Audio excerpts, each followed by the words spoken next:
বাংলাদেশ এমন একটা দেশ, এখানে যদি আপনি কাউকে কোনো টাকা ধার দেন, সে টাকা নেওয়ার সময় আপনার সাথে যত পীড়িত আছে, যত ভালোবাসা আছে, যত ব্যবহার আছে সব দেখাবে।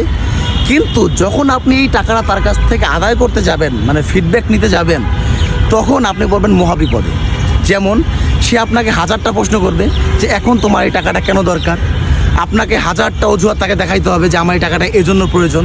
আপনি টাকা ধার দিলেন, ভালো কথা, কিন্তু আপনি চাইতে পারবেন না। ধারের টাকা আপনি দিয়েছেন ভালো, কিন্তু আপনি চাওয়ার কোনো অধিকার আপনার নাই। তার যেদিন মনে চাবে সেদিনকে আপনাকে টাকা দেবে। মানে এর জন্য আপনার আত্মীয় স্বজনের সাথে সম্পর্ক নষ্ট হবে, বন্ধুবান্ধবের সাথে সম্পর্ক নষ্ট হবে, এভরিথিং। মানে কি বলবো, এই দেশে আপনি শুধু দিয়ে যাবেন, চাওয়ার বেলায় আপনি মনে হচ্ছে তার কাছে ভিক্ষা চাচ্ছেন, আপনি তার কাছে টাকা ধার চাচ্ছেন, কিন্তু টাকাটা কিন্তু আপনার। কিন্তু আপনি এমন একটা পরিস্থিতিতে যে দাঁড়াবে, আপনাকে মনে হয় আপনি ভিক্ষুক, তার কাছে ভিক্ষা চাচ্ছেন।